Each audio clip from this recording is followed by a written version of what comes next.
Shalom, saya ucapkan selamat sabat kepada teman-teman PAGN Nusantara yang telah hadir pada Zoom meeting kali ini. Kenalkan, Selamat sahabat. Selamat sahabat. Selamat. terima kasih. Kenalkan, nama saya Denis Setiawan, asal dari Solo, dan jemaat saya ialah jemaat Singseng Bandung. Ya, mungkin ada teman-teman yang sakit atau yang ingin doakan. Mungkin bisa masuk ke dalam prayer request. Dan selanjutnya ialah tujuan persatuan sekolah seperti ini ialah untuk memperkuat dan untuk dapat mempelajari, mengaplikasikan pelajaran yang didapat, serta dapat aktif anak muda di dalam setiap mengambil aktivitas dalam hari Sabat besok. Yang selanjutnya ialah guru-guru yang dapat memimpin, dapat memberikan hal yang terbaik, dapat menjelaskan bagaimana tentang arti pelajaran hari ini ialah pelajaran tentang sejarah dari Musa. Kita masuk ke dalam pokok-pokok doa. Mungkin ada pokok-pokok doa yang akan disampaikan, mungkin bisa di chat atau disampaikan secara langsung. Baik, maaf ya teman-teman, tolong doakan Karyandi yang akan menghadapi ujian sertifikasi profesi manajemen risiko di STMIK, STMIK Damapala hari Minggu pagi 10 Oktober 2021 di Pekanbaru Riau. Dan tolong doakan ini Kamarina Sidabuta, dia kan setelah ikut ujian BUMN, tolong didoakan ya teman-teman, sama Kak Charles Marcella yang akan berangkat ke Jayapura hari Sabtu besok dan tanggal 9 besok ya, dan akan mengikuti tes SKD CPNS tanggal 12 September. Semoga semua berjalan aja dengan hasil yang cukup memuaskan. Dan tolong doain ya dari KKI for LinkedIn Ministry, bulan depan mereka akan membuat KKE di daerah Seko, Sulawesi Selatan. Ada 4. Baik, terima kasih. Mungkin masih ada lagi dari teman-teman.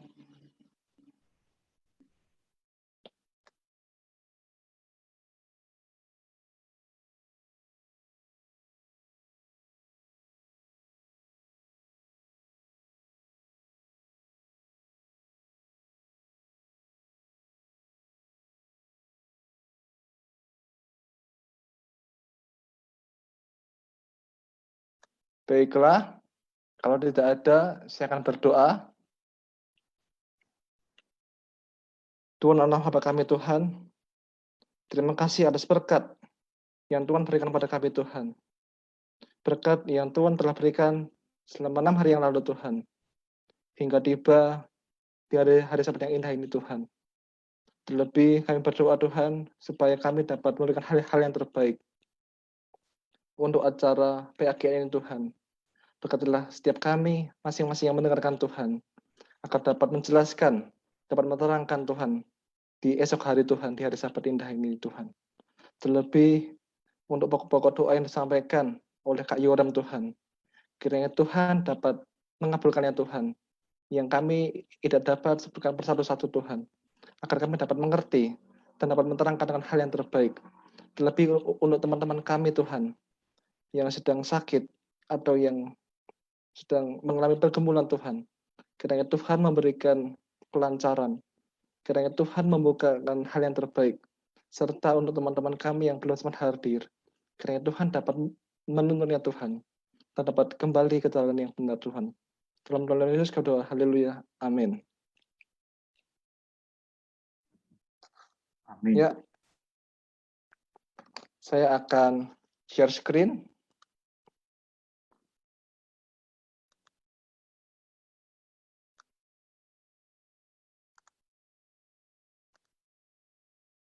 Pelajaran ini ialah pelajaran kedua tentang pelajaran sejarah dari Musa, yang ayatnya diambil dari 1 Korintus 10 ayat 3-4. Mereka semua makan makanan rohani yang sama, dan mereka semua minum rohani yang sama, sebab mereka minum dari batu karang rohani yang mengikuti mereka. Dan batu karang itu ialah Yesus Kristus. Minggu, pelayanan Musa. Kitab Ulangan bercerita tentang Tuhan Kristus yang telah menciptakan kita. Yang pertama dalam Kejadian 1 dan yang kedua tentang menciptakan kita dan dalam perjanjian baru sendiri menjelaskan dalam Yohanes 1 ayat 1 mengatakan firman telah bersama-sama dengan Allah. Yang kedua ialah tentang menopang kita. Di dalam Kolose 1 ayat 15 sampai 17 menjelaskan ia adalah gambaran Allah karena di dalam Allah dialah diciptakan segala sesuatu yang ada dalam surga, yang ada di dalam bumi. Yang ketiga ialah menebus kita. Di dalam Titus 2 ayat 14 menjelaskan tentang menyerahkan diri kita untuk menebus kita. Tetapi dalam keempat hal ini ialah Musa sendiri mengulas dalam pidatonya pertama dalam kitab Ulangan ialah yang pertama Tuhan menanggung, yang kedua Tuhan menggenapi, yang ketiga Tuhan memberkati, yang keempat Tuhan mengampuni, yang kelima Tuhan menghukum. Apa arti semua ini ialah dalam menjelaskan kitab Ulangan sendiri bercerita tentang bagaimana melengkapi tentang ketiga pokok hal di atas, tentang Israel yang masuk ke dalam tanah Kanaan.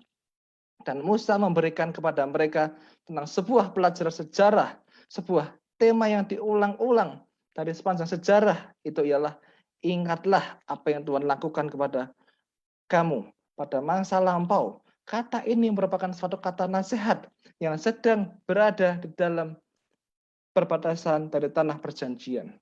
Jika kita melihat dalam layar kita, jika kita melihat pelayanan Musa, Musa tidak pernah melakukan dosa, dan Musa berusaha mengantarai orang-orang berdosa dan bersedia kehilangan nyawanya untuk kepentingan mereka. Jika kita membaca dalam Keluaran 32 ayat kedua menjelaskan, tetapi sekarang kiranya engkau mengampuni. Kata mengampuni ialah memaafkan dosa mereka itu, dan jika tidak, hapuskanlah kiranya namaku dalam kitab yang telah kau tulis. Poin pertama, dan apa yang dibutuhkan untuk menambahkan dosa itu? Poin yang ini ialah bagaimana kita dapat melepaskan satu dosa itu ialah kita dapat berhubungan langsung dengan Allah. Poin A, meminta dengan sungguh-sungguh kepada Allah. Dan gawatnya dosa ialah kita telah terlepas dari hubungan Allah. Dan inilah cara Allah untuk melakukan penyelamatan yang tentu ditentukan sejak semula bagaimana manusia sementara di saat yang sama dia tetap mempertahankan prinsip hukumnya. Kita masuk ke hari Senin tentang nubuatan digenapi. Bangsa Israel melakukan satu pelanggaran yaitu ialah tentang membuat patung, dan inilah yang merupakan suatu hal pemutus dengan Allah. Oleh sebab itu Musa datang kepada Tuhan untuk mengantarai, dan mereka karena dosa ini mereka terlepas hubungan dengan Tuhan. Kita ditemukan sebagai pengganti di dalam Allah sendiri, akan menanggung dalam dirinya sebagai sebagai pukulan yang dalam dirinya. Pukulan terberat adalah hukuman yang terberat ialah dosa itu sendiri. Jika kita melihat dalam Ulangan 1 ayat yang ketiga menjelaskan pada tanggal 1 bulan 11 tahun ke-40 berbicara Musa kepada orang Israel sesuai dengan segala sesuatu yang diperintahkan Tuhan kepada mereka. Kitab Ulangan menuliskan tentang menyebut Tuhan ke-40 tahun yang tepat. Seperti Allah menyebutkan sendiri kepada mereka. Firman atau nubuatan sama seperti Allah bisa dipercayai atau bisa dipegang. Dalam kitab Ulangan adalah merupakan bukti hal yang sama dan hal yang bisa dipercaya. Jika kita melihat dalam Daniel 7 ayat 25 menjelaskan akan mengucapkan perkataan yang menentang yang maha tinggi, yang akan menganiaya orang-orang kudus, yang milik maha tinggi. Ia berusaha untuk mengubah waktu dan hukum karena mereka akan diserahkan ke dalam tangannya selama 1 masa dan 2 masa atau setengah masa. Ialah ini menjelaskan tentang bagaimana tentang nubuatan itu, nubuatan yang telah Tuhan genapi dengan akurat. Ini menegaskan keberadaan Tuhan dan keadilannya atas sejarahnya, dan dapat kita percaya sepenuhnya kepadanya. Jika kita melihat nubuatan ini, kita telah pelajari di dalam, seringlah kita mendengar atau di dalam seminar. Poin selanjutnya ialah berkat Tuhan. Jika kita melihat di dalam Ulangan Bilangan 14 ayat 34 menjelaskan sesuai dengan jumlah hari yang kamu intai, yaitu negeri yang kamu yakini, 40 hari. Satu hari dihitung 1 tahun, jadi 40 hari lamanya kamu harus menanggung akibat kesalahanmu. Supaya kamu tahu rasanya jika aku berbalik kepadamu. Bangsa Israel menolak untuk masuk ke dalam tanah Kanaan. Dan Tuhan menghukum mereka dan mereka menerima hukuman untuk mengembara di padang gurun selama 40 tahun lamanya. Dan tepat setelah 40 tahun lamanya, Tuhan kembali kepada bangsa Israel untuk memimpin ke tanah Kanaan yang Tuhan Maha Kuasai yang menghadapi janji tepat itu. Ketika bangsa Israel berada di tengah gurun, Tuhan tidak tinggal diam. Tuhan tetap berkati Musa. Tuhan tetap menunjukkan kepada bangsa Musa, sekali lagi menunjukkan kasih-Nya tinggi bagi bangsanya yang meminta kepada Allah untuk melipat gandakan mereka ribuan kali banyaknya yang dari telah Allah lakukan. Poin kedua ialah dan janji Tuhan kepada mereka. Tuhan tetap menjaga mereka. Dalam Ulangan 1 ayat 11 menerangkan Tuhan Allah nenek moyangmu kiranya menambahi kamu 1000 kali lagi dari jumlah kamu sekarang dan memberkati kamu seperti yang Tuhan janjikan kepada kamu. Ayat ini menerangkan bagaimana Tuhan Allah tidak meninggalkan diam. Dia menambahi kamu dan memberkati kamu yang dijanjikan kepadanya. Kita kembali ke Nehemia 9 ayat 21 menerangkan 40 tahun lamanya engkau memberikan mereka makan dan di padang gurun mereka tidak berkekurangan. Pakaian mereka tidak rusak dan kaki mereka tidak bengkak. Sungguh Tuhan ialah janji yang ajaib. Meskipun bangsa Israel lupa tentang kasih Tuhan ini, Tuhan tetap memberikan hal yang terbaik. Saat selanjutnya ialah hapuskan ini Tuhan. Jika kita melihat dalam kata-kata ini, hapuskanlah ini Tuhan, merupakan satu hal poin yang sangat penting bagaimana Tuhan pada akhirnya segala sesuatu yang Allah inginkan bukan hanya kepentingan bangsa Israel saja, tetapi juga kepentingan umat-umat seluruhnya. Poin kedua ialah bangsa Israel. Bangsa Israel menjadi bangsa yang terang bagi dunia untuk menjadikan sebagai saksi kepada orang-orang yang tentang kasih, kuasa, dan keselamatan yang ditemukan dalam Allah yang benar, bukan berhala yang tidak berharga, yang disembah oleh bangsa-bangsa lain. Dan dari tangan Musa, Tuhan menghapuskannya. Dalam Bilangan 14 ayat 19 mengatakan, ampunilah. Kata ampunilah ialah maafkanlah kiranya kesalahan bangsa ini sesuai dengan kesalahan yang mereka lakukan. Dengan kebesaran kasih setiamu. Kebesaran Tuhan ialah Tuhan Maha Kasih dan Tuhan mau mengampuni setiap orang yang berdosa. Seperti engkau telah mengampuni bangsa ini mulai dari Mesir sampai kemari. Jika kita melihat dalam ini merupakan satu hal yang terbaik. Merupakan satu hal yang kita harus pelajari bahwa Allah harus dimuliakan dalam hidup umatnya. Bahwa kemuliaan, kebaikan, dan kasih karunia Allah yang dinyatakan di dalam gerejanya. Dibutuhkan satu organisasi yang terstruktur. Dibutuhkan satu organisasi yang baik bagaimana Tuhan telah memberikannya. Selanjutnya ialah ganjaran yang didapat. Jika kita melihat gancuran ini ialah gancuran yang Tuhan lakukan. Karena ini ialah banyak bangsa-bangsa yang kafir dan brutal dan kejam. Keadilan mereka bisa menerima murka dari penghukuman dari Allah sebelum itu. Dan bahkan Allah menunggu mereka dengan sabar untuk mengubah hidup mereka. Tetapi mereka tidaklah berubah. Tetap tidak mengubah kenyataan yang sulit itu untuk menjadi tentang hal yang terbaik. Tuhan inginkan kita damai. Jika kita melihat dalam Ulangan 2 ayat 26 mengatakan, Ulangan 2 ayat 26 mengatakan tentang damai. Yang kedua ialah kejahatan mereka telah mewabah. Kejadian 15 ayat yang ke-16. Mungkin ini saja, selanjutnya kita akan masuk ke dalam puisi yang dibawakan oleh Angel Marcelin dari Kupang. Waktu dan tempat kami persilahkan.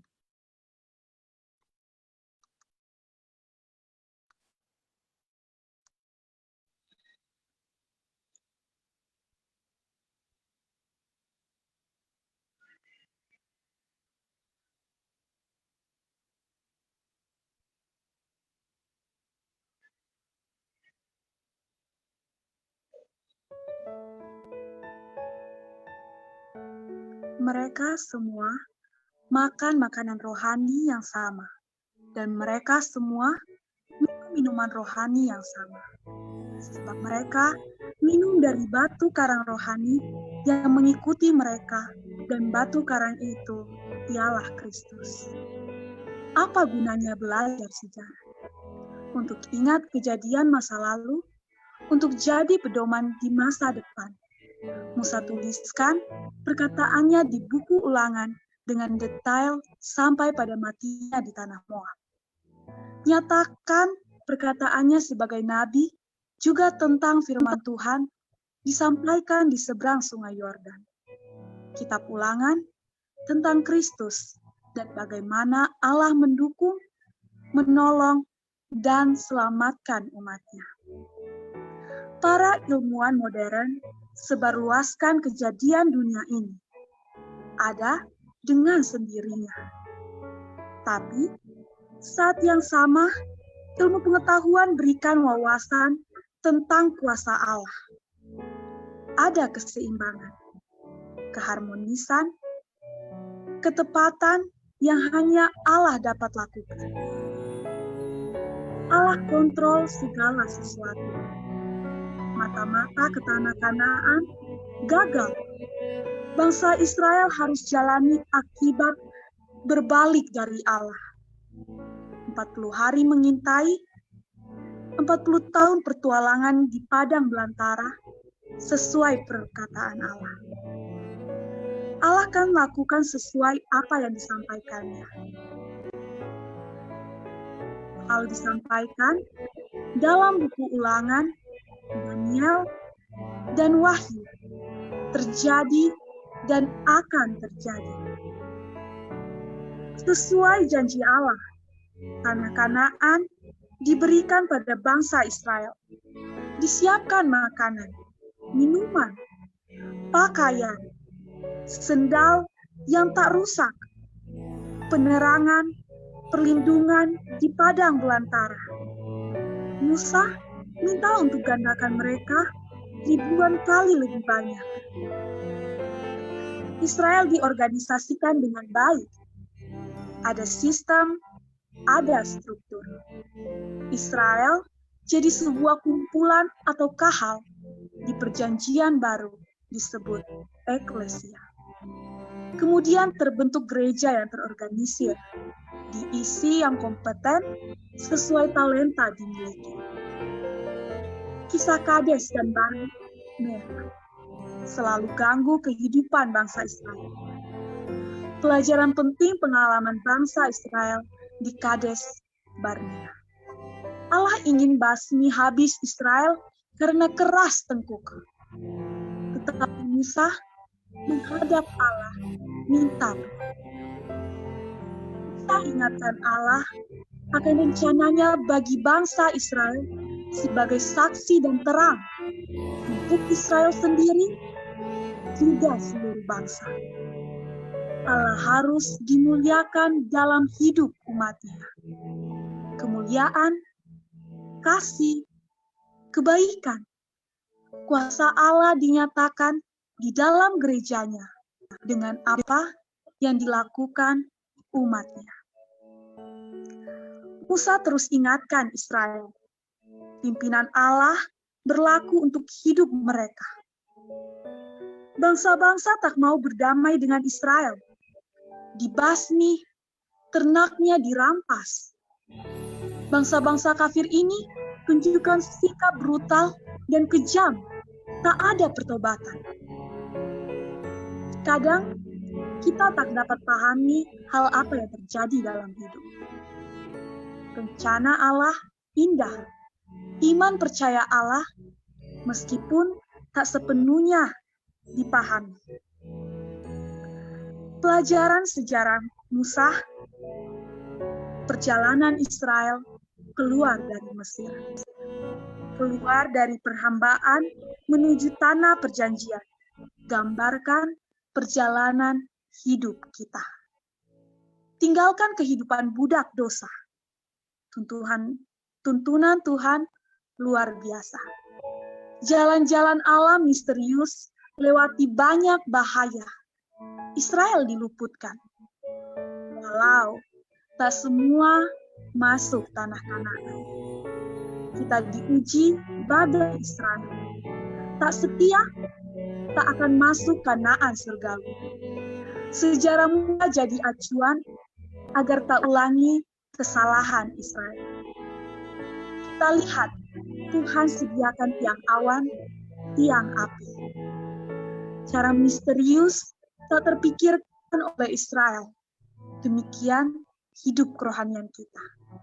Ketika jalan kita buntu, Tuhan akan buka jalan baru.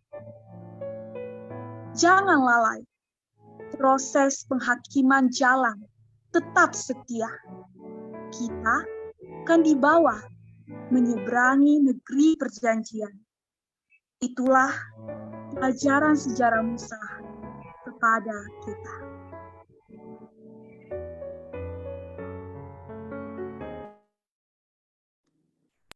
Terima kasih atas puisi yang dibawakan oleh Angel. Selanjutnya kita akan masuk ke dalam diskusi. Mungkin ada pastor, atau pendeta yang senior, atau gembala sidang, boleh menambahkan, boleh saling sharing, agar kita dapat menyimpulkan dengan hasil yang terbaik. Waktu dan tempat, kami persilakan.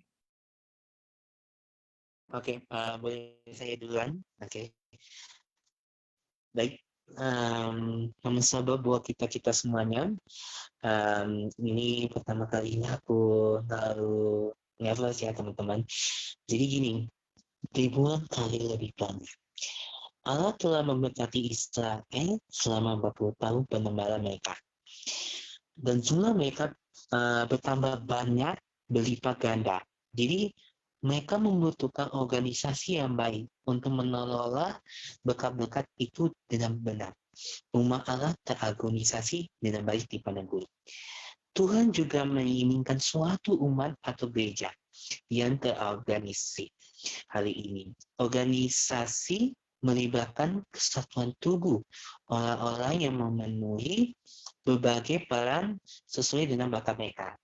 Dengan cara ini, berkat Tuhan dapat diberikan dengan cara terbaik. Jadi teman-teman, inilah bagaimana seorang sarjana Alkitab ya, teman-teman, kalau kita ibadah tiap hari. Nah, jadi sebagai pencipta segala sesuatu dan juga semua manusia dan sebagai penguasa atas segalanya, Allah bisa melakukan segala sesuatu dan Dia inginkan terhadap seseorang dan dia tetap benar ketika melakukan hal tersebut.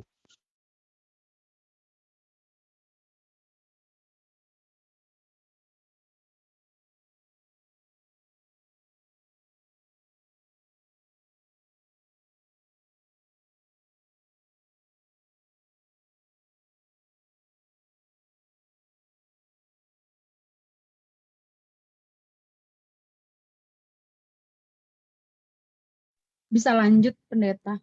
Oh ya, Mungkin jaringannya. mungkin ada yang lain.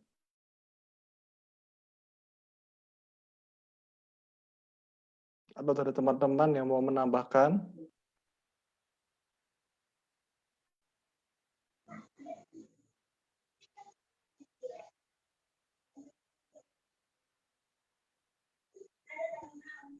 Selamat sahabat.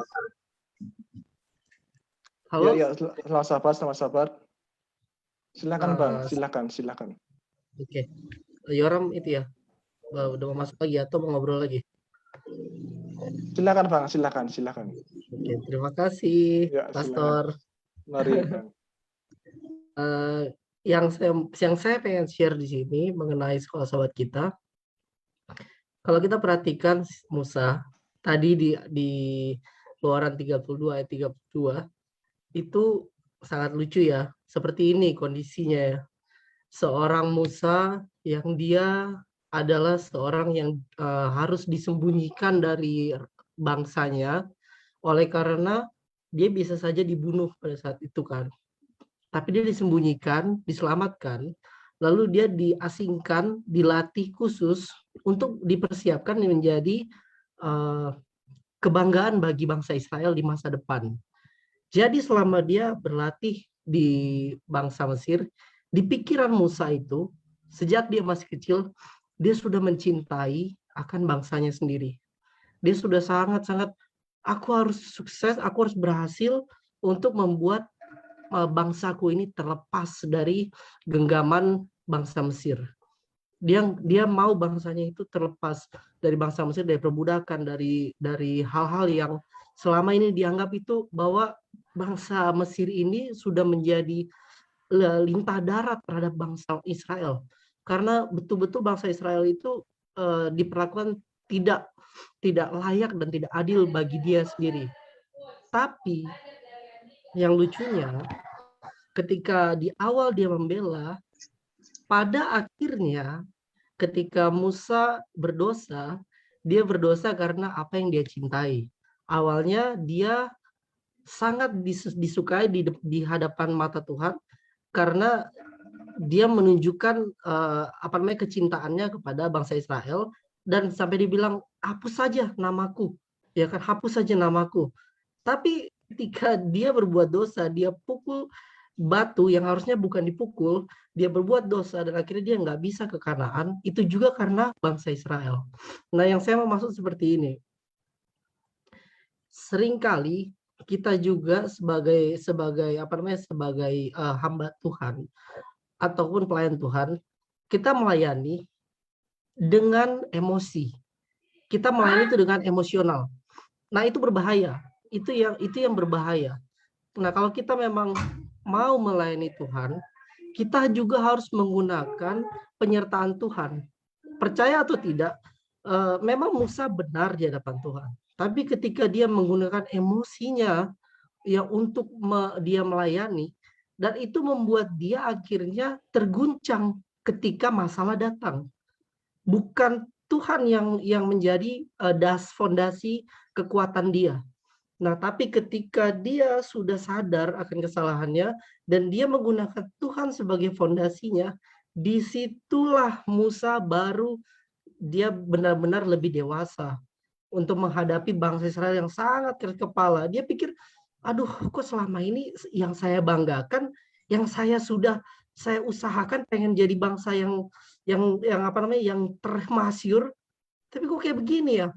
Kok bersungut-sungut? Saya selama ini memimpin mereka kok bersungut-sungut. Apa mereka nggak bisa bersabar, nggak bisa gitu. Akhirnya dia emosi. Nah, itu yang dialami. Dan Musa pun juga mengalami proses di situ. Nah, ketika dia menggunakan mindset yang benar, dia lebih menggunakan penyerahan kepada Tuhan, bukan menggunakan lagi emosionalnya, disitulah dia baru mendapati kemajuan iman. Nah, kita nggak akan mungkin berhasil maju iman kita kalau kita menggunakan emosional di dalam pekerjaan pelayanan. Itu beda. Mungkin kalau di kantor, di perusahaan, di tempat kalian, itu mungkin bisa berguna. Tapi di dalam pekerjaan pelayanan, emosional itu tidak boleh jadi hal yang utama. Tapi kita harus gunakan karakter Yesus, cara Yesus, bagaimana Yesus untuk memenangkan jiwa-jiwa, itu yang digunakan. Terima kasih, Tuhan berkati. Ya, terima kasih atas penjelasannya. Mungkin selanjutnya ke Bapak Buang Akai-Akai. Untuk dan tempat kami persilahkan.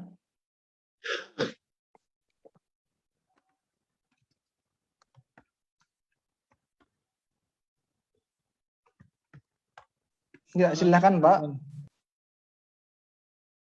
Silakan Pak Buang, dia unmute. Musa Pak memang dia ada kesalahan, yaitu di Meribah. Kalau ini di kasus Kades Barnea kan, itu bangsa Israel itu masih dikasih kesempatan. Tapi dia dalam cerita memang yang dari Mesir sampai tanah Kanaan cuma yang lolos 2 orang. Sebenarnya pelajaran yang kita mau tanggapi hari Kamis. Kita sudah kasih pertanyaan di hari Kamis itu. Ini mau berbicara tentang kalau zaman dulu memang mata ganti mata, gigi ganti gigi. Sesuai dengan pelajaran yang di hari Kamis. Namun di sini karena ini orang Kristen yang baca juga. Jadi kita harus jelaskan waktu itu hukum dulu itu ya hukum yang seperti itu ya upacara bayangan, tuh mata gigi ganti gigi itu udah sekarang udah hukum kasih. Sesuai dengan pelajaran sekolah sahabat yang pertama itu pengantar kitab ulangan, dia punya ayat temajo 1 Yohanes 4 ayat berapa itu? Barang siapa tidak mengasihi, ia tidak mengenal Allah, sebab Allah adalah kasih. Jadi kita jangan lupa tuh yang pertama itu. Jadi kadang-kadang jadi aplikasi kita untuk hari Kamis sebenarnya kasih Tuhan itu kadang-kadang sulit dimengerti. Iya. Ya. Jadi bukan berarti Tuhan ada suruh bunuh 4 orang. Kalaupun ada orang itu yang mau sebenarnya dalam ketentuan orang mau bunuh itu orang yang sobalawang. Kecuali memang orang semalawang sekali. Tapi kalau ada berapa orang yang memang mau bergabung dengan orang yang nak berat, orang ini boleh mau bunuh. Sebenarnya ini sebelum orang bunuh itu, so dapat ini bangsa Amor ini udah dikasih tahu, sudah kasih tahu duluan. Ya, terima kasih, Buang. Ya, Mereka terima kasih, Pak. ketekokon, keras kepala. Ya. Mungkin selanjutnya ke Bapak Ref Senduk. Silakan, Bapak Senduk. Ref Senduk, open Shalom, selamat sabat. kamera. Ya, shalom Pak. Shalom. Silakan Pak, silakan. Shalom, selamat sabat ya. Ini saya mau kasih pertanyaan. Mungkin saudara-saudara yang tahu bisa menjawab. Pertanyaan saya itu ada di pelajaran hari Minggu. Di sini pelajaran hari Minggu, di sini dikatakan tentang pelayanan Musa. Di mana kita tahu bersama tentang Musa ini di dalam pelayanannya dia itu menjadi perantara antara umat Allah, yaitu umat Israel dengan Allah sendiri. Nah, pertanyaan saya itu di sini dikatakan bahwa Musa, dia di sini dikatakan Musa sanggup untuk mendesak Allah karena dia mengasihi Tuhan. Jadi pertanyaannya, apa yang dimaksud dengan Musa mendesak Allah karena kasih kepada Tuhan? Jadi seperti itu. Baik, Mungkin terima bisa kasih. dijawab. Terima kasih. Mungkin saya melihat ada Pastor Runtu Rambi. Mungkin bisa bantu saya untuk menjelaskan tentang hal ini. Baik, terima kasih, Saudara Denny Setiawan. Musa, ketika bangsa itu sudah melawan, memberontak, itu sudah menjadi satu hal yang luar biasa dan mereka harus dihukum. Dan mereka harus mati. Mereka harus hukum dan mereka harus mati, dibinasakan, di bumi hanguskan. Dan disinilah satu keberanian seorang pemimpin, Musa. Dengan berani, dia datang di hadapan Allah menjadi penengah. Menjadi penengah. Dan dia katakan, lebih baik hapus saya punya nama, daripada Tuhan membinasakan bangsa yang keras tengkuk ini. Dalam hal ini kita melihat pertama Musa tidak mementingkan diri. Yang kedua, dia tidak egois. Ketika dia memimpin betul-betul memang mau menyelamatkan umat yang sudah dipercayakan kepadanya. Dialah seorang pemimpin yang tangguh, militan, yang berani, yang siap berkorban. Banyak di dunia ini yang takut setelah ada musuh mereka lari. Mereka kasih biar, mereka punya gembalanya. Itu namanya gembala upahan. Jadi karena Musa ini dia siap ya berkorban. Dia katakan lebih baik saya mati. Hapus yang punya nama di buku kehidupan daripada Tuhan membinasakan umatmu ini yang keras kepala. Dia tahu keras kepala ini. Pemberontakan ini juga karena ada bangsa campuran, bangsa Mesir yang ikut, yang menjadi provokator. Nah, disinilah kelebihan kepemimpinan daripada Musa. Dia siap berkorban siap mati demi orang yang dia pimpinnya. Inilah seorang pemimpin yang langka, yang sulit. Biasanya pemimpin-pemimpin lain lagi enak-enak, go ahead. Tapi sudah masalah, cuci tangan. Seperti Pilatus, mau jadi raja, tapi takut hilang kursinya, takut hilang jabatannya. Dia tidak cocok menjadi pemimpin. Dia tidak cocok memimpin bangsa Israel. Jadi, di dalam hal ini aplikasi untuk Musa menjadi pengantara kepada umatnya, umat dengan Allah, yaitu aplikasi kepada Yesus yang menjadi pengantara antara Bapa dan saudara dan saya yang mati di Kalvari, yang di dalam nubuatan Daniel pasal 9 itu dia disembelih, ya, di mana dia dikorbankan, ditolak sama bangsa Yahudinya sendiri. Orang Yahudi menolak dia. Jadi Musa melambang Yesus yang mengantarai umatnya. Sekarang apa aplikasi untuk saudara dan saya?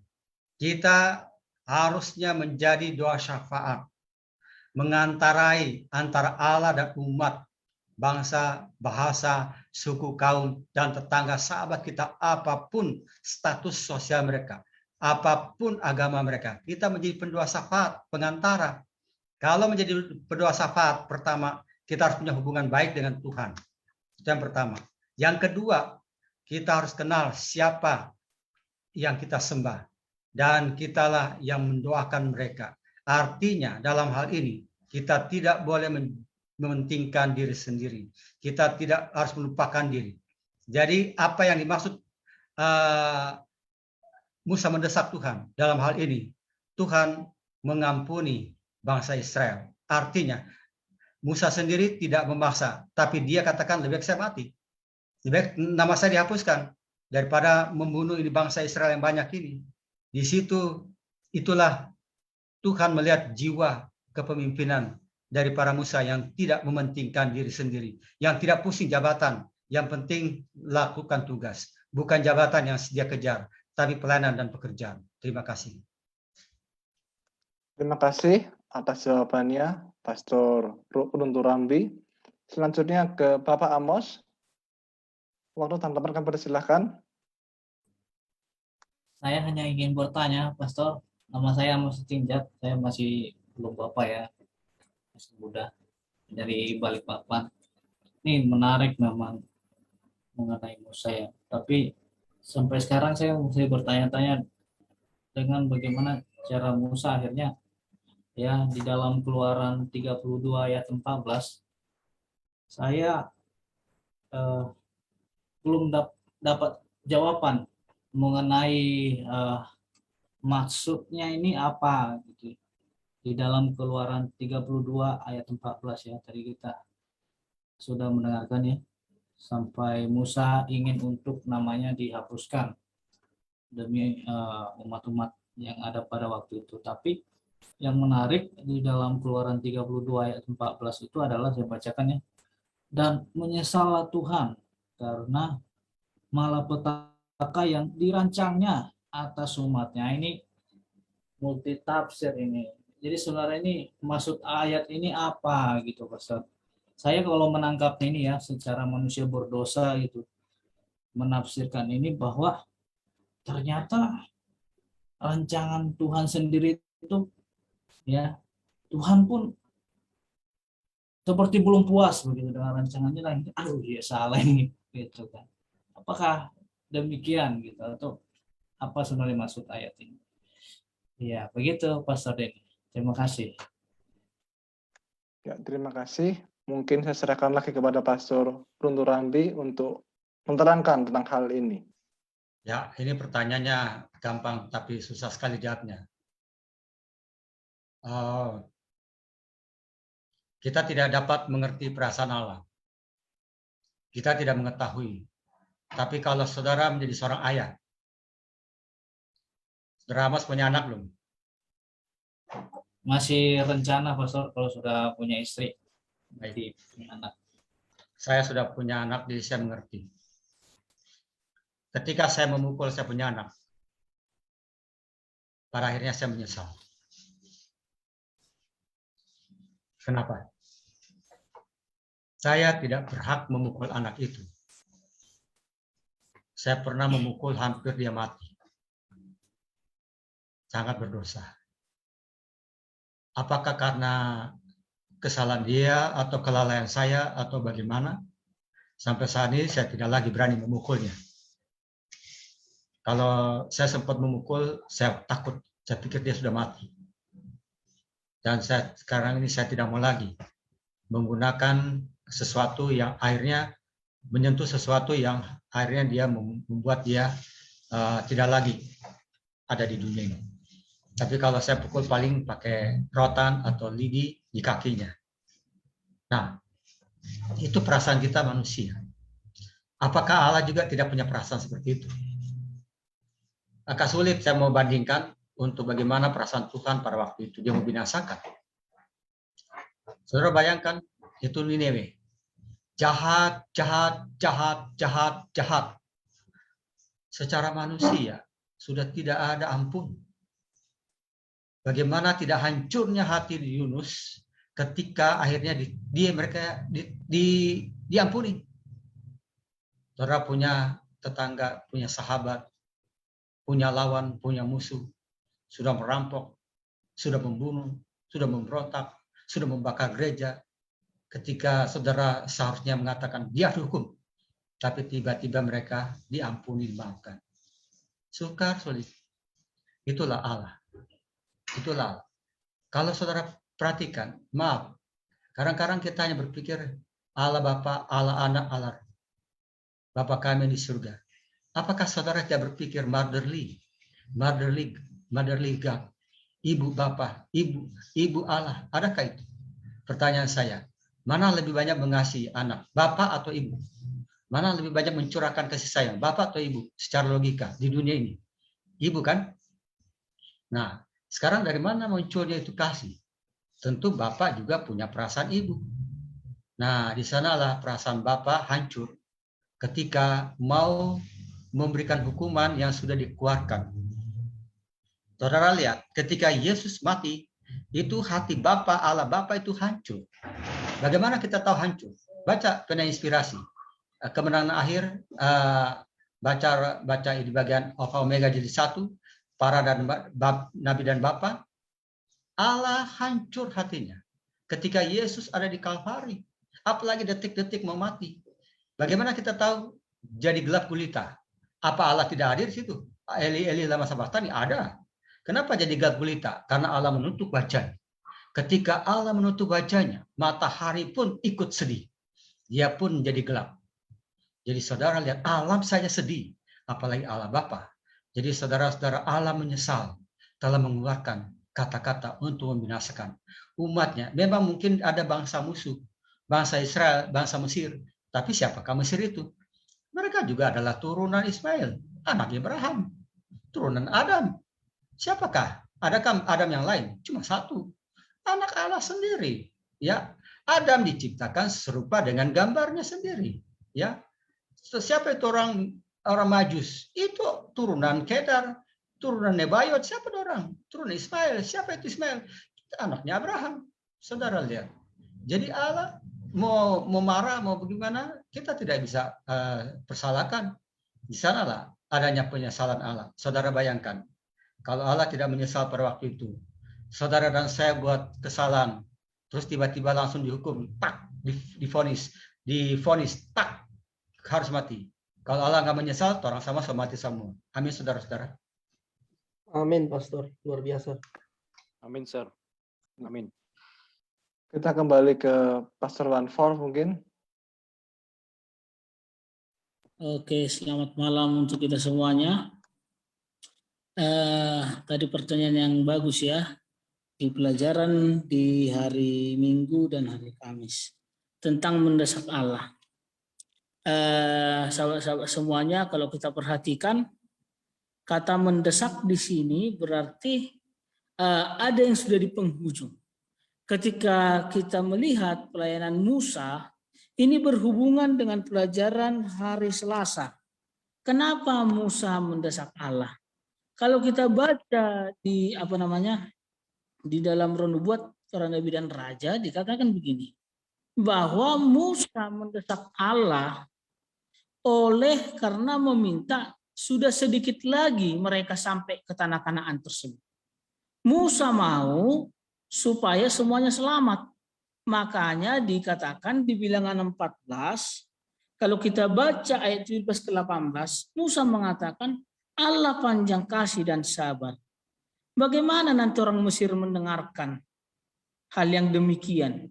Sudah capek-capek keluar dari Mesir, sudah capek-capek melawan bangsa-bangsa kafir lain, masa kita nggak selamat? Kenapa Musa mendesak mendesak Allah?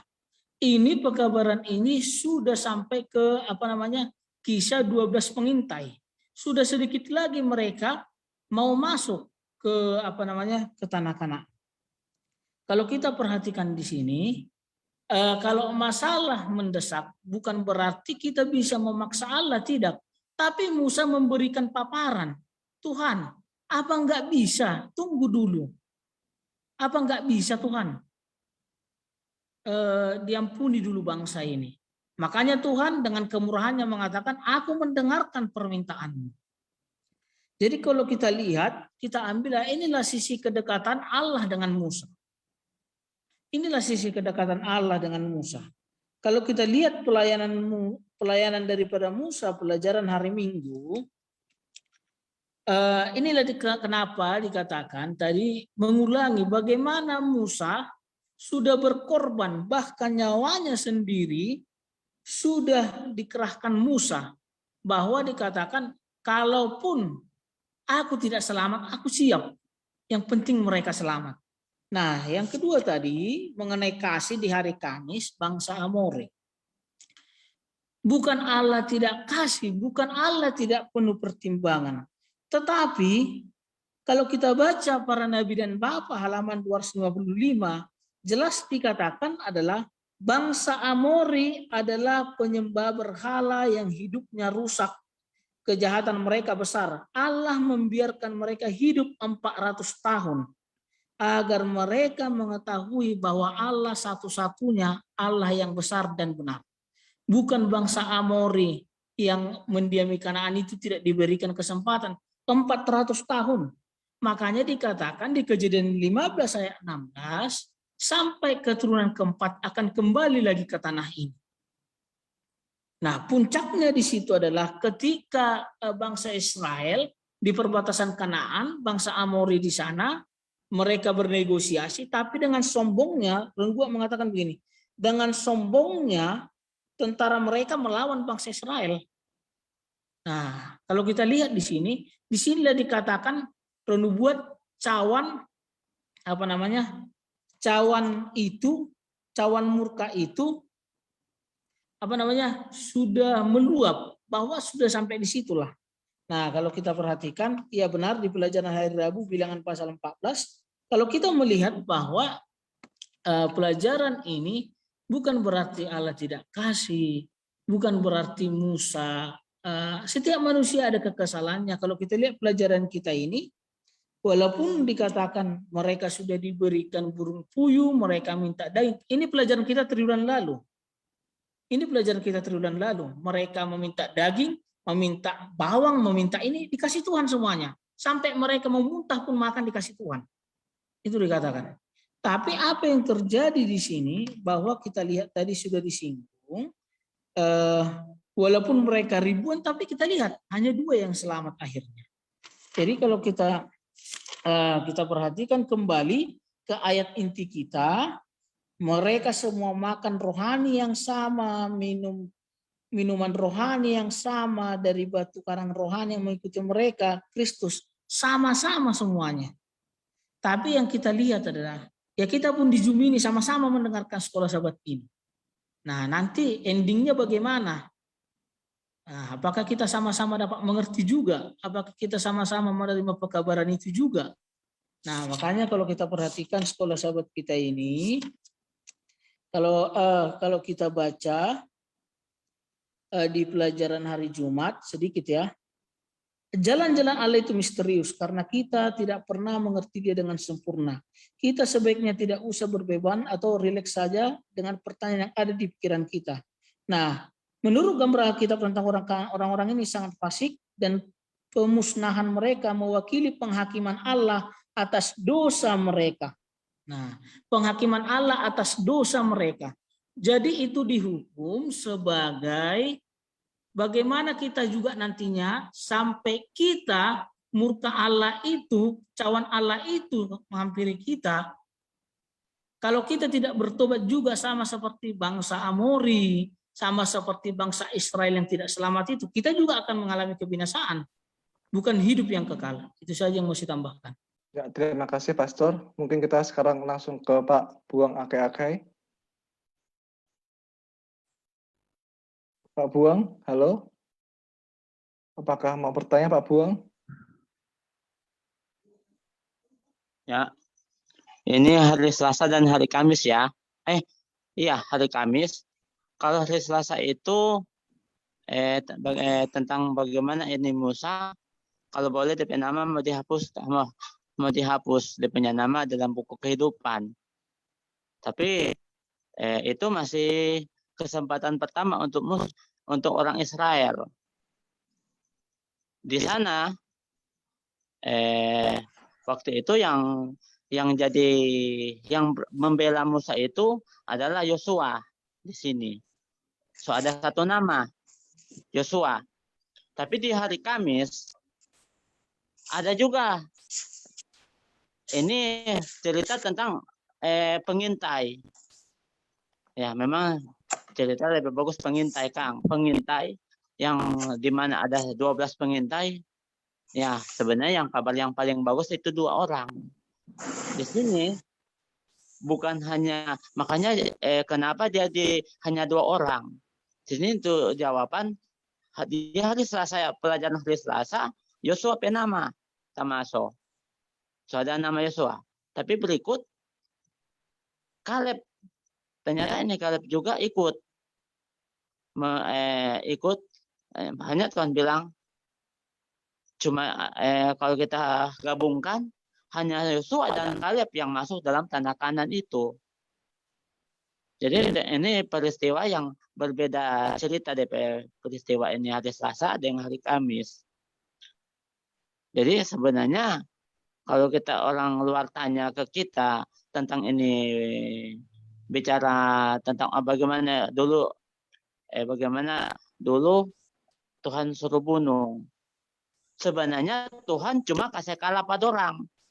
Bukan Tuhan dah suruh bunuh pada orang. Tuhan cuma kasih, pengen ditaklukan. Ini anak cerita Tuhan mau suruh bunuh.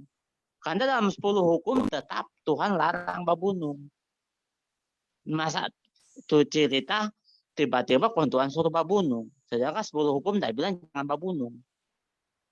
Jadi kita jangan asal-asal kita jelaskan, oh itu kok zaman dulu. Nah ada cerita zaman dulu begitu.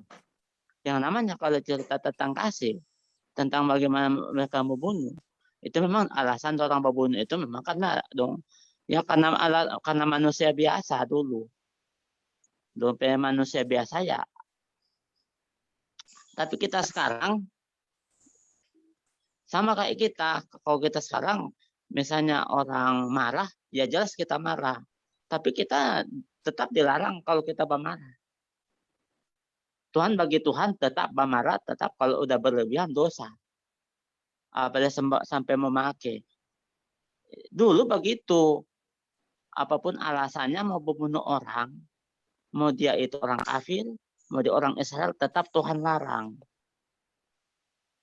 Buktinya, yang Yosua dan Kaleb itu tidak pernah. Yang lain itu cuma ikut-ikutan. Iya. Yang banyak orang itu, sekian banyak orang itu malah Tuhan ikut-ikutan. Ya, terima kasih. Ya, terima kasih Pak Buang. Mungkin kita langsung ke Pak Jamal. Bang Jamal, silakan Bang Jamal. Ambil dulu Pak Jamal. Baik, terima kasih kesempatannya. Jadi memang satu poin yang harus kita perhatikan bahwa Allah itu adalah kasih. Dalam bentuk pembunuhan apapun, dalam bentuk menunggang balikan satu bangsa pun, itu adalah sebuah kasih dari Allah. Jadi kalau dalam hukum peperangan, di dalam bangsa Israel itu ada. Apa yang dikatakan dalam kitab Ulangan, bahwa ketika bangsa Israel bertemu dengan satu bangsa yang lain, maka bangsa Israel harus terlebih dahulu mengajak berdamai. Tapi kalau mereka tidak mau berdamai, artinya adalah mereka sedang menentang bangsa Israel. Dengan sesuatu kesalahan tidak ditemui di dalam bangsa Israel, tapi mereka mengajak untuk berperang, maka apa kata Tuhan? Jangan tinggalkan anak-anaknya, jangan tinggalkan perempuan, laki-laki, dan lain sebagainya. Semuanya itu harus ditumpaskan. Apa poin penting yang perlu kita ambil dari sini? Katakan dalam pelajaran hari Jumat bahwa pembersihan Allah terhadap orang Kanaan adalah sebuah langkah yang harus dilakukan dalam sejarah keselamatan. Jadi kita sudah berada dalam babak penyisihan, di mana kita akan disisihkan, di mana kita akan dipertimbangkan kembali apakah kita pantas untuk masuk ke dalam kerajaan surga atau tidak. Jangan sampai keberdosaan kita saat ini kita terbawa sampai kedatangan Yesus. Lebih baik kita masuk ke dalam babak penyisihan supaya kita bisa ditentukan apakah kita memiliki karakter sama seperti yang disebutkan sebagai karakter Yesus atau tidak. Jadi apapun yang terjadi pada saat itu adalah karena kasih dan kemurahan Allah supaya bangsa Israel menjadi bangsa pilihan, dan itulah yang disebut sebagai keturunan Abraham. Jadi di luar daripada itu, yang tidak melakukan hukum itu harus ditumpaskan supaya tidak berpengaruh dengan bangsa-bangsa yang lain. Terima kasih, Tuhan berkati. Amin. Terima kasih. Silakan. Mungkin ada yang lain karena tadi Yoram itu cuma mungkin angkat tangan dari tadi. Silakan, mungkin ada yang lain. Silakan Denny. Boleh, Sir. Silakan Pak. Ya, Silakan. Oke. Thank you kesempatannya. Jadi sedikit menanggapi akan statement dari Bang Akai ya atas kejadian yang terjadi di bangsa Israel, sebagaimana mereka banyak membinasakan akan bangsa-bangsa di sekitarnya. Nah, ini pertanyaan yang bagus ini, saya pikir, agar kita dapat memahami bagaimana cara mengetahui lebih detail kenapa Tuhan menyuruh bangsa Israel untuk membinasakan bangsa-bangsa yang ada di sekitarnya. Sedangkan di perintah Tuhan dalam 10 hukum, jangan membunuh. Tapi sebaliknya Tuhan menyuruh mereka untuk membinasakan bangsa-bangsa yang ada di sekitarnya. Kalau kita lihat lagi cerita di belakangnya, Abraham pun pernah disuruh untuk menyerahkan akan anaknya yang sulung itu, si Ishak, untuk kepada Tuhan. Nah, dasar dari 10 hukum itu adalah perintah Tuhan. Dalam arti Tuhan memberikan kita 10 hukum agar manusia untuk dapat turuti akan perintah yang diberikan Tuhan. Nah, bagaimana kasus kepada bangsa Israel yang disuruh membunuh bangsa di sekitarnya? Nah, kalau kita lihat siapa yang suruh bangsa Israel pergi membunuh atau membinasakan bangsa Israel? Apakah bangsa Israel sendiri, Musa, atau Yosua, dan yang lainnya? Tentunya Tuhan. Dalam arti bahwa ada sesuatu yang Tuhan lihat yang memang sudah tidak bisa lagi diapa-apakan oleh bangsa ini. Bagaimana dengan kejadian kita sekarang? Kalau kita refleks bencana alam yang terjadi, ya, tsunami, longsor dan sebagainya, di situ ada korban yang terdampak, artinya yang harus meninggal dunia. Nah, dalam arti memang ada sesuatu yang Tuhan ingin tunjukkan, walaupun bukan Tuhan yang melakukan, tapi Tuhan mengizinkan semua itu dapat terjadi. Dan kembali lagi kepada kejadian bangsa Israel, bahwa semuanya ini karena perintah Tuhan. Bukan Tuhan tidak mengasihi, Tuhan itu maha pengasih, maha penyayang. Tetapi inilah misteri yang kita tidak tahu apa yang Tuhan inginkan. Semuanya ini bisa terjadi di dalam peristiwa yang terjadi di bangsa Israel. Tapi percayalah, bahwa ketika Tuhan memerintahkan kita kepada kita sesuatu, bahwa ada maksud Tuhan yang Tuhan inginkan kepada kita. Bukan karena Tuhan tidak mengasihi, Tuhan mengasihi justru. Tetapi segala sesuatu kita tidak tahu apa yang menjadi rencana Tuhan. Dan itulah yang patut sebagai manusia, umat-umat Tuhan, dapat ikuti. Tidak usah banyak tanya, apa yang Tuhan perintahkan, just do it. Lakukan saja seperti yang difirmankan oleh Tuhan. Karena basic dari 10 hukum adalah perintah Tuhan. Tapi ketika Tuhan memerintahkan sesuatu, maka itulah umat-umat Tuhan patut untuk laksanakan dan kerjakan. Mungkin itu sedikit saja untuk menanggapi dari Amin. Bang Alvin. Terima kasih Pak Alvan. Silakan ke Saudara TX mungkin.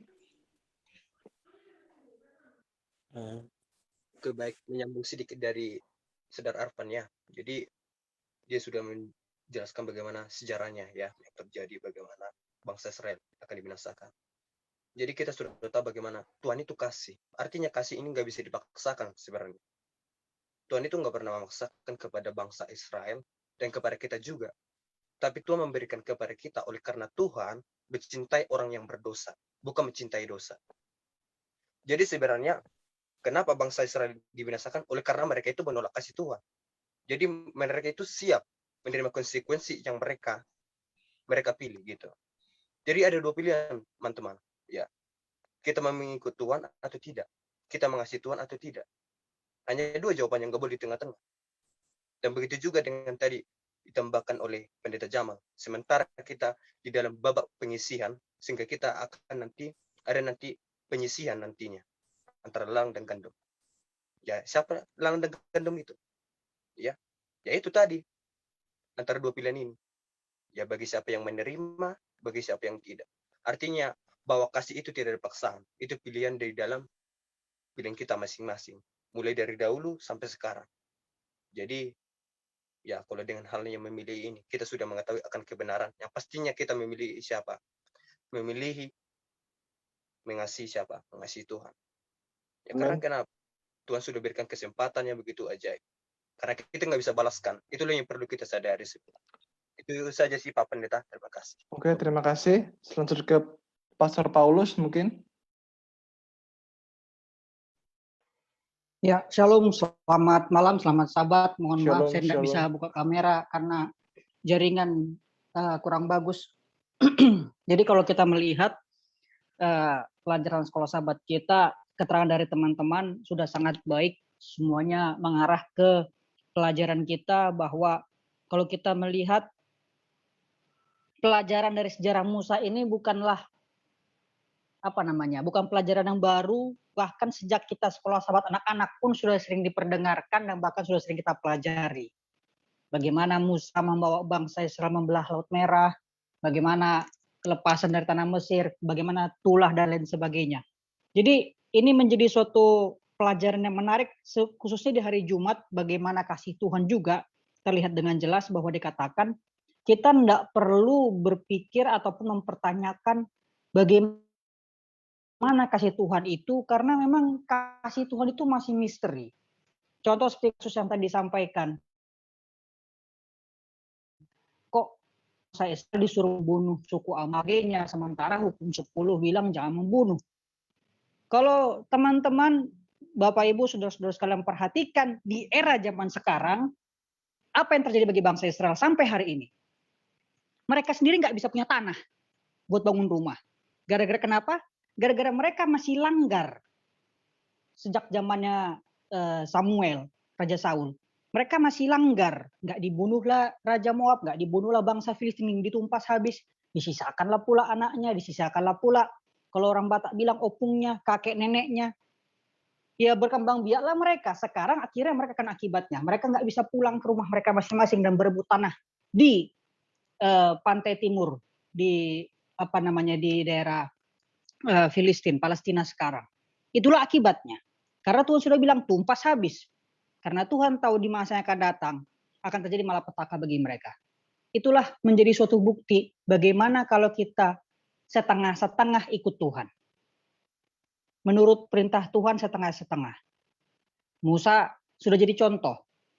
Tuhan bilang teriak, suruh air keluar dari batu. Tapi Musa karena emosi dipukulnya seperti kata Bro Engelbert tadi. Akhirnya dia nggak jadi masuk dalam tanah Kanaan. Karena kenapa? Setengah-setengah menurut. Berikutnya bangsa Israel juga sudah dikasih makanan burung puyuh setiap hari. dikasih roti dari surga setiap pagi. Bandel juga hari Sabat ditunggu-tunggunya datang nggak nih nanti pagi roti dari surga mana. Stres juga, nggak dapat, nggak makan juga. Jadi memang ya bagi teman-teman kita pelajaran kita pada 1 minggu ini ngeri-ngeri sedap. Senang didengar tapi sulit dilakukan. Karena kenapa? Karena kita dituntut oleh Tuhan melalui pelajaran sahabat kita di sini untuk benar-benar mempelajari sejarahnya si Musa, bukan cuma belajar sejarahnya doang, tapi kita pahami menjadi aplikasi bagi kita bahwa ikut Tuhan itu tidak boleh setengah-setengah hati. Tuhan katakan pergi, pergi, layaknya Abraham. Dia nggak tanya-tanya, dia nggak tanya mau kemana, dia nggak tanya arahnya bagaimana, di sana ada makan atau enggak, dia nggak tanya uangnya berapa, pergi. Dan akhirnya dia dapatkan berkat itu. Sekarang apakah iman kita bertumbuh dengan belajar sejarah? Ada istilah dikatakan, kita semua sudah sering dengar, jas merah, jangan lupakan sejarah. Apakah kita akan mengingat pelajaran sejarah Musa ini menjadi suatu pelajaran penting buat kehidupan kerohanian kita, agar kita ikut Tuhan jangan setengah-setengah. Melayani Tuhan jangan setengah-setengah. Belajar firman Tuhan jangan setengah-setengah. Belajar sekolah sahabat jangan setengah-setengah. Pokoknya semua ya full fit lah, penuh.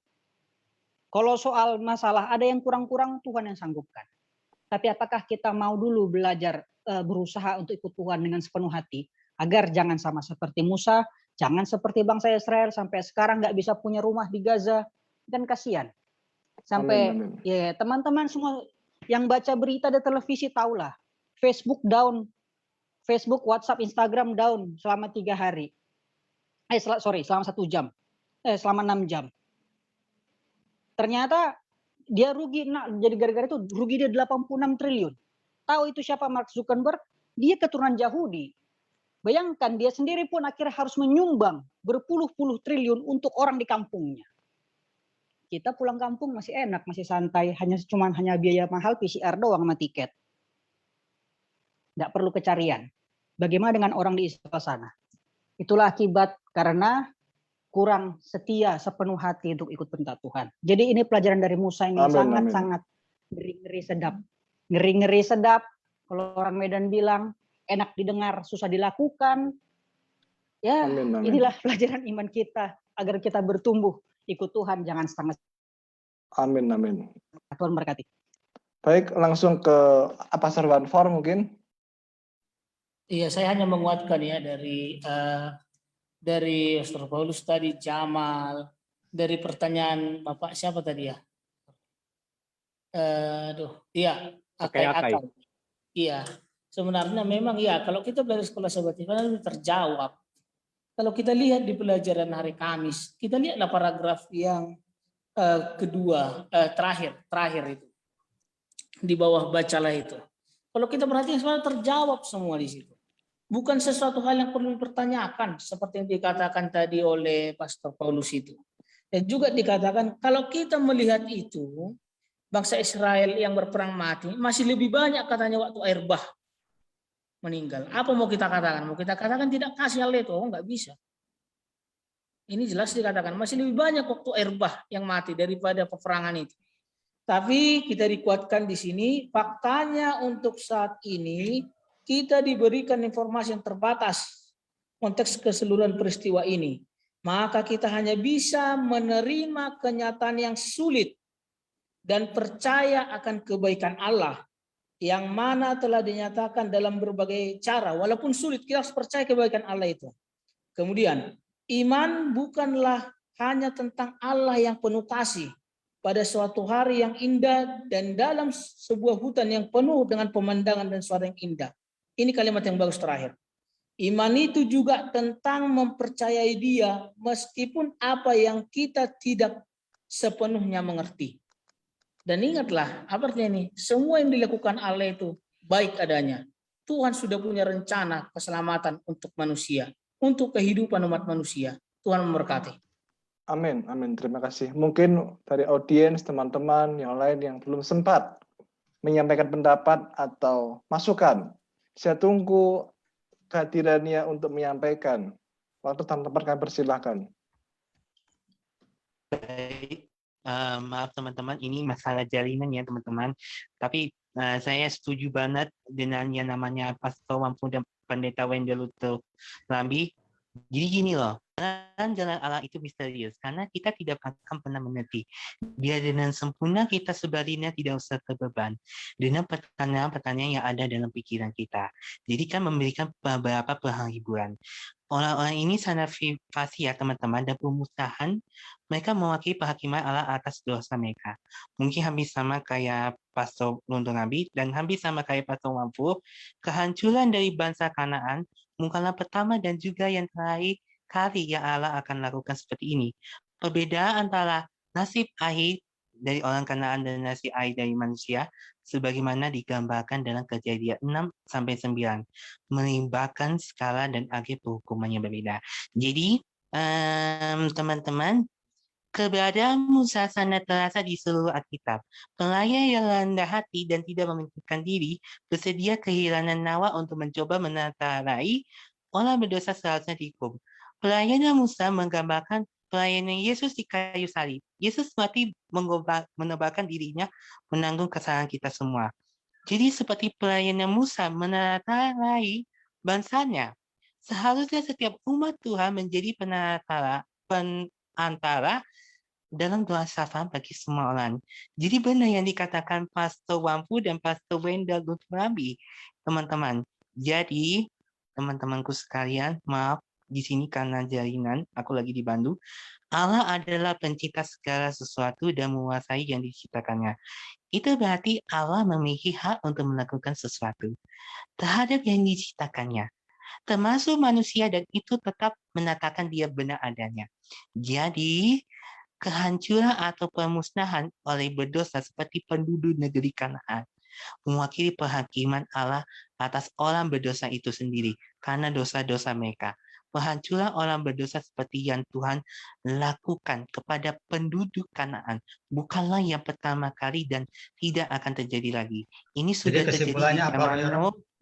Jadi begini poinnya apa poinnya? Ini Oke, poinnya di sini mengatakan di sini. Ini sudah terjadi di zaman Nuh, Ainba, kota Sodom, dan Gomora, kota Niniwe. Ketika Tuhan memerintahkan Israel untuk memusnahkan penduduk negeri Kanaan, Tuhan tetap memberikan batasan. Bukan seluruh penduduk negeri Kanaan, Tuhan tidak mengizinkan Israel untuk menelan bangsa Edom, Moab, atau Amon. Jadi kesimpulannya yang aku dapat di sini apa Pastor Wendel Lambi, apa yang diajarkan secara Alkitab kepada kita itu mengajarkan kita untuk percaya kepada Tuhan. Ini mengajarkan kita bahwa menolak Tuhan adalah ide yang sangat buruk. Ini mengajarkan kepada kita, teman-teman, bahwa Tuhan memiliki berkat-berkat besar dalam kita sudah dapat poinnya. Ya, terima kasih. Ya, sudah dapat poinnya. Oke, lanjut. Jadi terima kasih. Terima kasih. Mungkin ke Bapak Egel mungkin. Silakan Bapak Egel. Terima kasih. Saya pengen sekali, tertarik sekali dengan pertanyaan-pertanyaan yang ada di kolom chat ini mengenai kenapa ya Allah membunuh. Nah, ini harus Bapak Egel, kita harus maaf, tolong dipercepat Bapak Egel karena waktunya kami sudah mepet. Mungkin bisa dipercepat, disingkatkan, diringkaskan bagaimana untuk menyampaikan hal itu. Mohon maaf ya Bapak Egel ya. Mohon maaf kali ini. Terima kasih. Ini harus diingat ya. Poinnya adalah seperti ini. Allah itu kasih, iya, benar. Nah, meskipun Allah itu kasih, tapi coba buka sama-sama di Kejadian 2 ayat 17. Firman Tuhan satu kali keluar tidak akan pernah ditarik lagi, dan itu akan terus berjalan sampai Tuhan datang kedua kali pun itu firman-Nya akan tetap sama. Kejadian 2 ayat 17, tetapi pohon pengetahuan tentang yang baik dan jahat itu janganlah kau makan buahnya, sebab pada hari engkau memakannya pastilah engkau mati. Kalau kita aplikasikan dalam kehidupan kita sebenarnya, siapapun berbuat dosa, siapapun yang melanggar apa yang Tuhan sudah perintahkan, harusnya mati. Jadi kalau misalnya kita mati, entah kita dibunuh oleh hamba Tuhan, entah pada saat itu bangsa Israel bunuh siapa, itu karena Tuhan yang suruh, tapi karena itu memang harus terjadi. Karena firman Tuhan sudah pasti, kalau sudah dibilang pasti manusia mati. Kenapa? Karena pelanggaran. Pelanggaran lah itu yang membuat manusia mati. Kenapa nggak boleh melanggar? Karena Allah itu kudus. Dan Allah tidak boleh dikotori oleh dosa. Jadi kalau Allah tidak boleh dikotori oleh dosa, seharusnya manusia ketika berbuat dosa mati. Terima kasih. Ya, terima kasih. Kita sekarang langsung masuk ke kesimpulan. Bagaimana kita harus seturut dengan ajaran Tuhan. Jangan sampai kita melanggar. Mungkin dari teman-teman, dari pastor senior mau menambahkan kesimpulan ini kami berikan.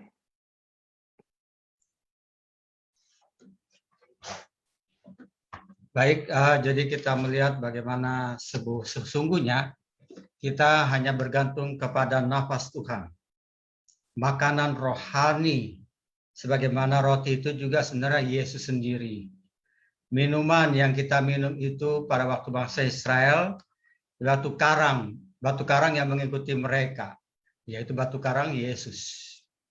Bagaimana bangsa Israel sudah dilindungi sebagai tiang awan, supaya jangan kepanasan. Sebagai tiang api menjadi penerang. Bayangkan 40 tahun di mana listriknya bayar berapa itu? Saudara punya listrik di rumah sekarang pakai pulsa. Berapa habis itu 40 tahun? Gratis pada waktu itu. Dan itulah Tuhan punya keajaiban 40 tahun. Tiang api, tiang awan, batu karang. Roti dan minuman tersedia. Apakah hal ini juga saudara tidak rasakan? Yesus yang memberikan oksigen segar di udara. Walaupun kuasa kegelapan selalu meracuni. Sekarang ini pandemi diracuni kita punya udara. Kita harus bergantung kepada kuasa Tuhan. Kita harus percaya bahwa makanan rohani yang Tuhan sudah siapkan, kita minta, kita punya makanan fisik, itu sebenarnya hanya menunjang kita punya hidup. Kita punya makanan rohani, yaitu Yesus itu sendiri. Kita minum minuman rohani dari firman Tuhan, dari Alkitab, dari kebenaran. Dan pada malam hari ini kita makan makanan rohani karena kita belajar tentang firman Tuhan. Teman-temanku orang muda, tidak ada cara lain. Kita harus utamakan Yesus, kita utamakan Dia, karena sesungguhnya Dia berada di samping kita lewat malaikat yang menyediakan kita punya keperluan, kebutuhan, bukan keinginan. Tuhan berkati kita. Amin. Terima kasih Pastor atas kesimpulan yang disampaikannya. Selanjutnya kita akan masuk ke doa berkat. Kami serahkan ke Pastor Ulun Rambi untuk berdoa berkat untuk seluruh yang hadir pada hari ini. Kiranya Tuhan memberkati pelayanan kami dan pelayanan pendeta-pendeta muda agar diberikan semangat. Kami persilakan Pastor. Baik, kita satu di dalam doa. Maha kasih Bapa yang bersemayam dalam kerajaan sorga, kami sudah mendapatkan pemahaman pengertian yang telah dipandu oleh sahabat kami, Denny Setiawan. Dan seluruh komentar, pendapat, dan semua pertanyaan. Kalaupun ada pertanyaan yang tidak dapat terjawab, kami akan percaya satu kali kelak Roh Kudus akan memberikan penerangan, klarifikasi, penjelasan apa yang menjadi tantangan, pertanyaan, kesukaran dalam kehidupan kami. Terima kasih. Luar biasa pelajaran yang kami sudah baca, bagaimana Musa akhirnya menjadi seorang pemimpin yang berkorban, siap mati, mewakili Yesus yang siap mati bagi umat manusia dari sejak Adam. Terima kasih Yesus, terima kasih Bapa, terima kasih Roh Kudus selalu menuntun kami. Berkati orang muda dalam tantangan hidup mereka, dalam pekerjaan, dalam pendidikan, cita-cita mereka, bahkan yang mencari teman hidup, bahkan kebutuhan ekonomi mereka. Tuhan, mereka membutuhkan, janganlah ini menjadi satu keinginan, tapi keperluan kebutuhan, sebagaimana Yesus berjanji di dalam Filipi 4 ayat 19, Tuhan Yesus Allah Bapa akan memberikan segala keperluan kebutuhan kita menurut kekayaan dan kemuliaan di dalam Yesus Kristus. Terima kasih Tuhan, janjimu kami tetap tunggu dan kami nantikan. Kami sudah berdoa demi nama Yesus Tuhan dan Juru Selamat kami. Amin. Amin. Amin. Terima kasih atas kehadirannya. Selanjutnya kita akan berfoto bersama. Mungkin bagi teman-teman yang available bisa membuka kameranya agar dapat berfoto bersama. Waktu dan tempat kami persilakan bagian host mungkin. Setelah host kita akan kembalikan ke pengumuman. Oke teman-teman, masih ada yang mau open cam? Halo Butet Paku Bolon. Halo Anggita. Halo Edi. Halo Ayo teman-teman kita Yuskia buka open Sigalingging. kameranya Wah, teman-teman. mantap ya, cakep-cakep semua. Masih ada lagi yang mau open cam? Oke, Oktaviani. baik. Di sini ada 2 slide teman-teman. Kita tidak tahu berada di slide yang mana. Silahkan berikan reaction-nya. Hitungan ketiga berikan reaction-nya 1, 2, 3. Jangan chat dulu. Boleh jangan di chat dulu teman-teman. Maaf ya.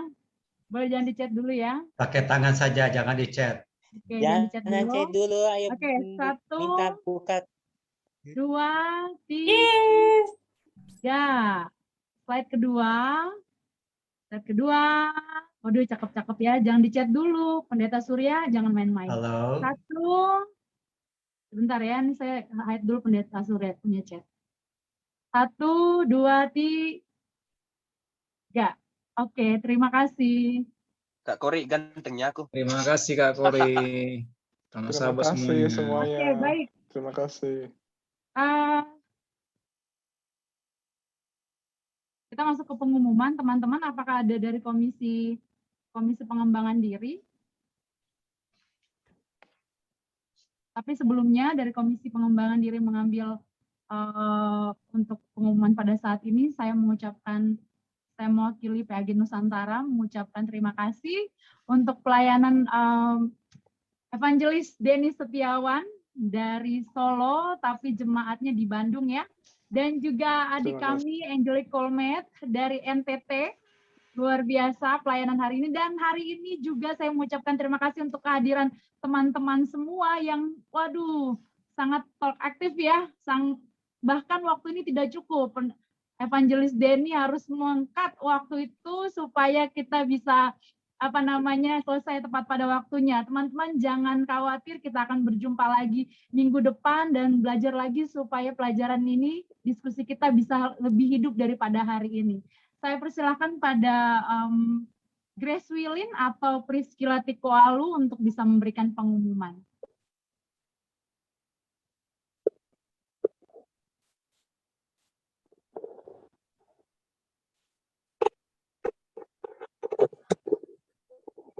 Silahkan Grace. Halo, selamat malam. Selamat malam.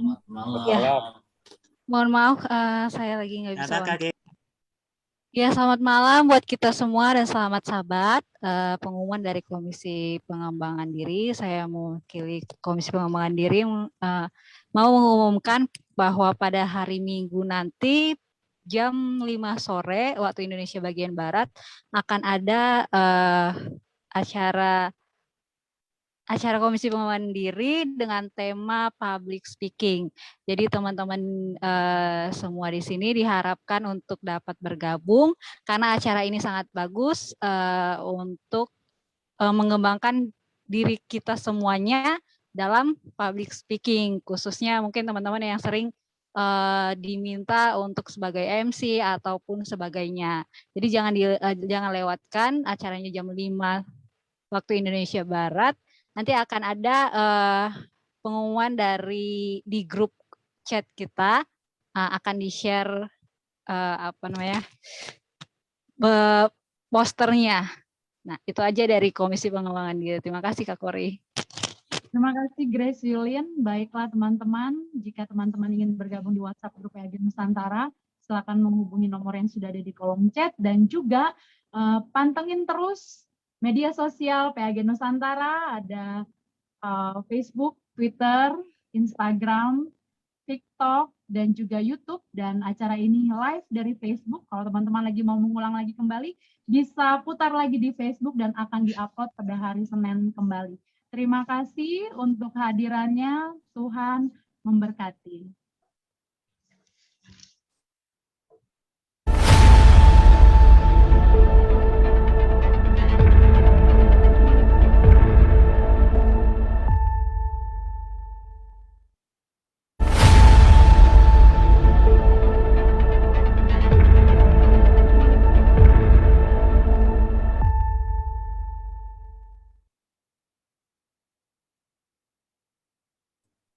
Selamat sabat semuanya. Sahabat Sahabat Kak Butet. Sahabat semua. Sahabat Kak Sampai bertemu Butet. kembali. Happy Sabat.